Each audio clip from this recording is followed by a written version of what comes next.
के लिए वो कागज़ों के ढेर, सर्टिफिकेट्स की फाइलें, उन्हें संभालना, उनकी फ़ोटोकॉपी कराना, कितना झंझट भरा काम है ना? ये एक ऐसी परेशानी है जिससे लगभग हर स्टूडेंट और पेरेंट को गुजरना पड़ता है।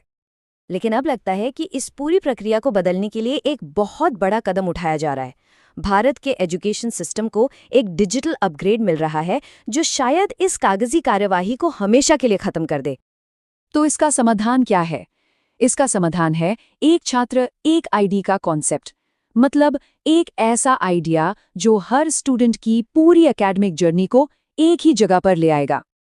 और इसी को कहा जा रहा है APAR, जिसका पूरा नाम है automated permanent academic account registry. ये आप समझ लीजिए हर स्टूडेंट के लिए एक यूनिक डिजिटल पहचान है जो प्री प्राइमरी से लेकर हायर एजुकेशन तक हमेशा उनके साथ रहेगी। ये एक 12 डिजिट का यूनिक आईडी नंबर है, बिल्कुल आधार कार्ड की तरह। और इन्हीं 12 अंकों में एक स्टूडेंट की पूरी एकेडमिक जर्नी, उसकी सारी उपलब्धियां, सारी योग्यताएं, सब कुछ समा जाएगा। अगर इसे और आसान भाषा में समझना हो तो इसे एक life long digital report card मान सकते हैं। एक ऐसा कार्ड जो स्टूडेंट के साथ स्कूल से शुरू होकर यूनिवर्सिटी और उसके आगे भी रहेगा। मतलब सारी जानकारी एक ही जगह पर, बिल्कुल सेफ और हमेशा अवेलेबल। तो सवाल ये है कि ये काम कैसे करेगा? देखिए, ARPAR सिर्फ एक नंबर नहीं है, ये एक तरह का डिजिटल एकेडमिक लॉकर है। चलिए अब इसकी कुछ खासियतों को समझते हैं।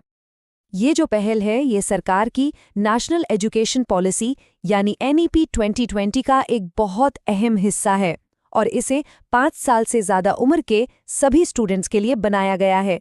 और जानते हैं सबसे अच्छी बात क्या है?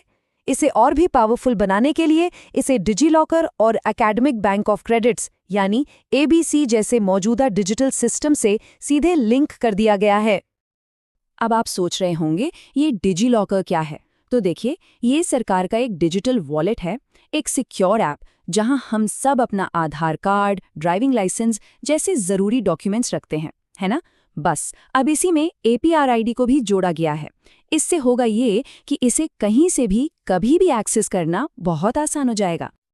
अच्छा, तो अब ये समझते हैं कि इस डिजिटल पहचान को बनवाने के लिए आखिर किन किन डॉक्यूमेंट्स की ज़रूरत पड़ेगी।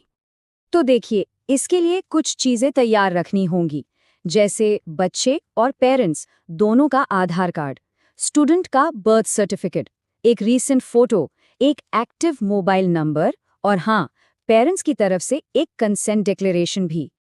ठीक है, तो जब सारे डॉक्यूमेंट्स तैयार हो तो अगला स्टेप है आईडी बनाने का प्रोसेस समझना। और अच्छी बात यह है कि ये प्रोसेस पूरी तरह से ऑनलाइन और काफ़ी आसान रखा गया है। प्रोसेस बहुत सीधा सा है। सबसे पहले ऑफिशियल डिजीलॉकर ऐप या वेबसाइट पर जाना है, फिर अपने मोबाइल नंबर से रजिस्टर करना है और OTP से उसे वेरीफाई कर लेना है। इसके बाद नाम, पता और आधार नंबर जैसी पर्सनल डिटेल्स भरनी है। फिर एक पासपोर्ट साइज फोटो और आधार कार्ड अपलोड करना है और बस जैसे ही वेरिफिकेशन पूरा होगा APAR ID जनरेट हो जाएगी। और एक बार जब आईडी बन जाए तो उसे APAR की ऑफिशियल वेबसाइट से PDF फॉर्मेट में बड़ी आसानी से डाउनलोड किया जा सकता है ताकि जब भी ज़रूरत पड़े वो काम आ सके। तो आखिर इन सब का मतलब क्या है? देखिए, ये सिर्फ एक कार्ड नहीं है, ये उससे कहीं ज़्यादा है। ये भारत में सीखने और सिखाने के भविष्य को पूरी तरह बदल सकता है।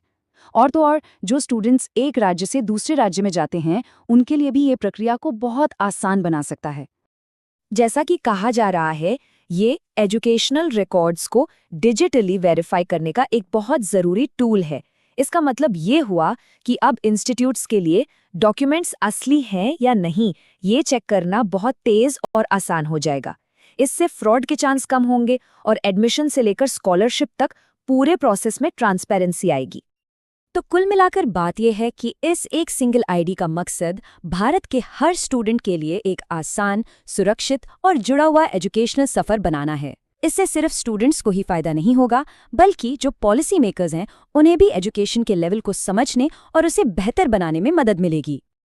और ये सब हमें एक बहुत बड़े सवाल के साथ छोड़ जाता है। सोचिए, जब हर किसी की एकेडमिक जर्नी एक डिजिटल धागे से बंधी होगी तो ये हमारे सीखने के, जॉब्स के लिए अप्लाई करने के और भविष्य में आगे बढ़ने के तरीकों को कैसे बदलेगी?